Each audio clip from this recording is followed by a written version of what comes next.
Welcome to Forever Skies, a single-player survival experience. It was developed and published by Far From Home, and it released on June 22nd, 2023. I found out about Forever Skies through a streamer and content creator service by the name of Lurkit. And if you watching this are a streamer or content creator, you should sign up because you can get access to tons of games for free. There will be a link to that in the description down below. But when I found the game, it didn't look too interesting at the time, so I passed up the access on the key I was offered. Shortly after, I would look more into it and find that it actually looked like a really good game, and I wanted to play it, but the keys had run out. So I waited for months before access keys were finally available again, and I downloaded it immediately, clocking in at just under 7 gigabytes on Steam. This is Forever Skies. Our home, Earth, once beautiful and thriving, now a disaster.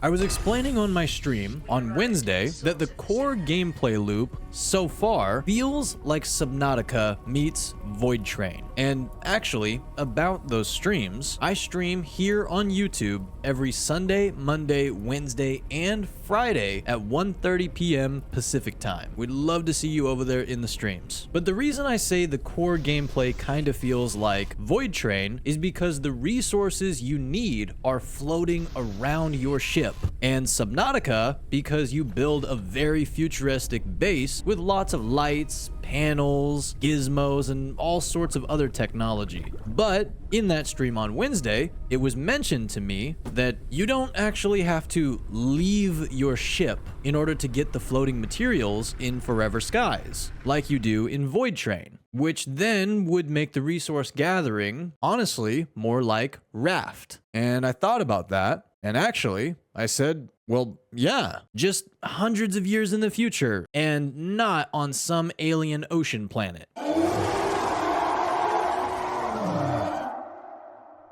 Now, with all of that said, I want to show you some straight up gameplay while discussing my likes and dislikes about Forever Skies.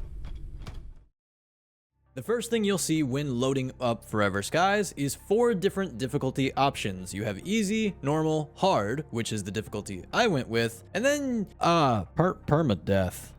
Right off the bat, you're probably seeing what I mean by the Subnautica vibe, at least graphically. And remember when I was talking about grabbing your resources? This is how you do it. You do it with something called a deck extractor. Now, when it comes to the overall survival of this game, it's definitely pretty normal. You have to manage your health bar, you have to manage your food intake, your water, and some games have this, not all games have this, but you have to also manage your energy. And speaking about eating, my calorie level and my water intake are actually decreasing right now, so I'm gonna go ahead and fix that. I'm gonna fix that with an overcooked meal as it stands at the moment, but also I'm gonna go ahead and get some clean water that I can drink just like that. And now when it comes to cooking food, here's what you're gonna do. You just take whatever food you want, throw it into your cooker here, and then you want to make sure that you have clean water.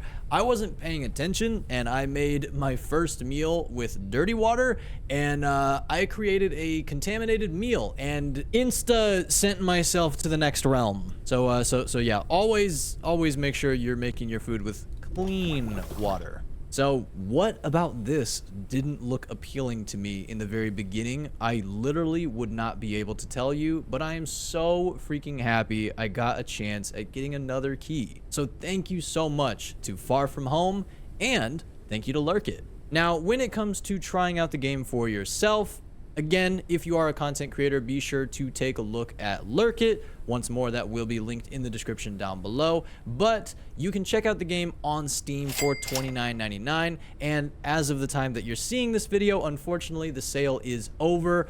But if you were able to cop the sale while it was active, you could get the game for $22.49. Now, I would imagine that those kind of sales do happen somewhat often, so if you're wanting to get the game but you're not wanting to pay the full $29.99, definitely be sure to wishlist the game on Steam and then check back every so often. That way you can see if they have a new sale. Something really cool about Forever Skies is when it comes to getting water, you can do so by the rain itself, or you can use a water condenser. And if you add a condenser membrane, you can actually turn the air around you into water. But this is going to turn into dirty water, so yeah, you're definitely going to have to purify that because you don't want to be drinking this.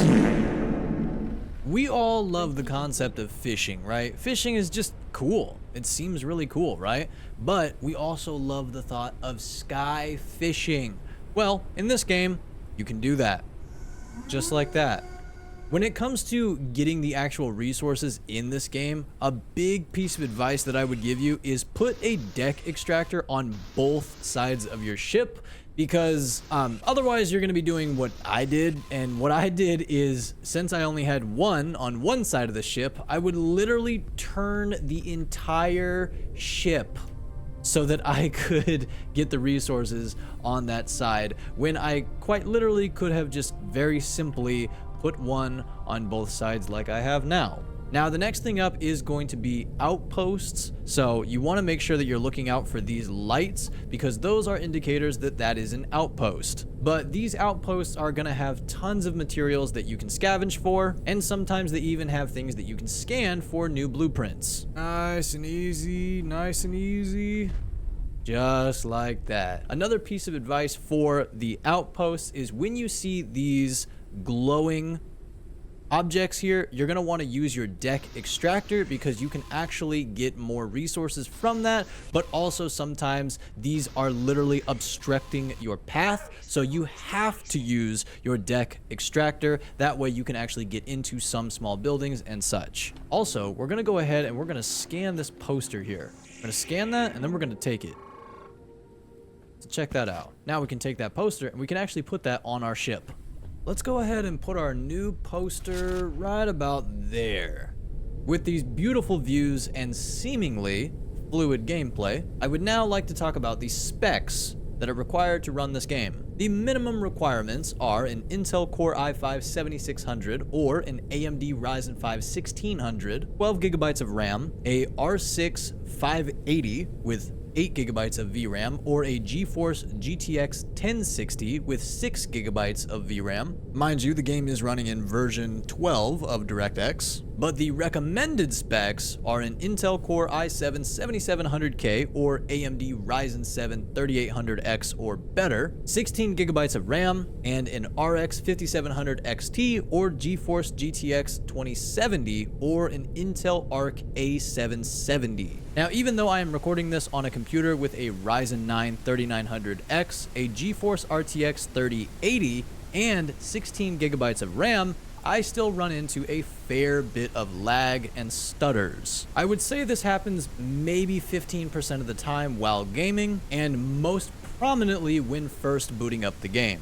Now, even though the game did release in some state back in June 2023, I'm not entirely sure what that state was, but honestly, that is really the only thing I could technically say is an issue with the game. As for the likes, the game is fun.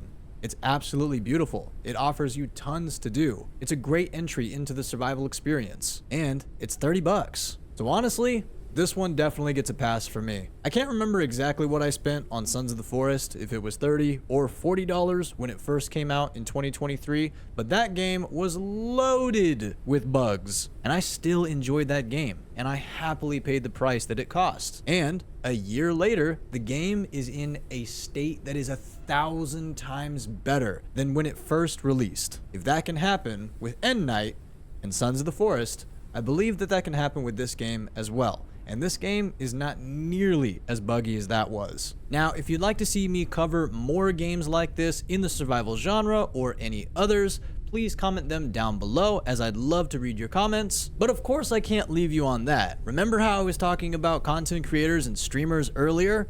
Yeah, I have a video warning them about something that is so prominent in the content creator space. So be sure to click on that right now as the video is on the screen.